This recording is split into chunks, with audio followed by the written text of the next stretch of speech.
This is Claire for Blockchain of Things. Today, we will configure a virtual device on Catenis Flow so you can interact directly with the blockchain. In order to complete this tutorial, you must have first signed up for an account at blockchainofthings.com and installed the Catenis Flow palette into Node-RED. To install the Catenis Flow palette, check out the video at this link. You'll also need to have created a virtual device, which you can learn how to do by watching the video at this link. If you've done these 3 things, then you're ready to proceed with this tutorial. Ready? Let's begin.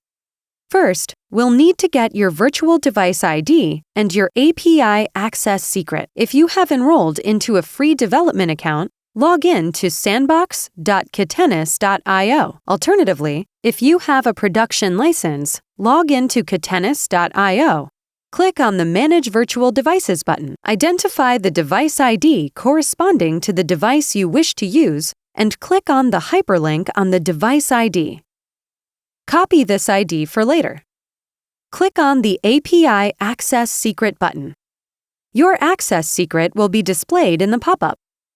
Copy the device's API access secret to be used in the next step. Note that you must not use information from the API access section listed on the left navbar. Unless you created your device to share secret keys, you must use the information from the Virtual Devices section as just described. Virtual devices are created in Node-RED by setting up a configuration node. A configuration node is a special type of node that holds reusable configuration information that can be shared by nodes in a flow. Once a virtual device is created in Node-RED via a configuration node, this node will be available for use by all Catenis Flow nodes. Let's set up our first configuration node with the virtual device information. Drag any Catenis node into your workspace and double-click it. This will expand the Properties dialog box for the Catenis node.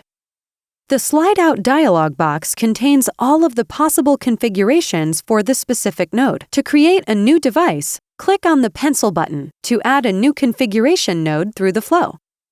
Note that a server error message may show up. Ignore this message. It simply means that the node is trying to communicate with the server but cannot, because the node has not yet been configured. Enter a name in the name field. Enter your virtual device ID in the device ID field.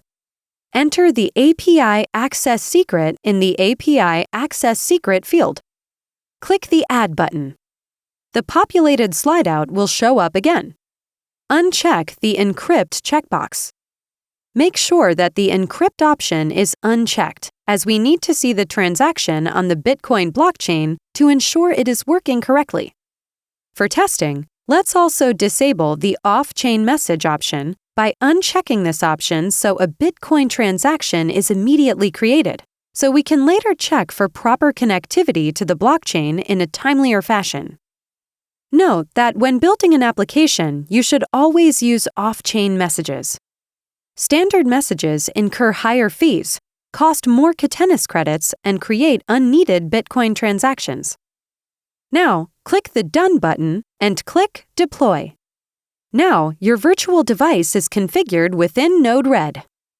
Check out our next video to learn how to test connectivity to the Catenis APIs via Catenis Flow and interact directly with the Bitcoin blockchain.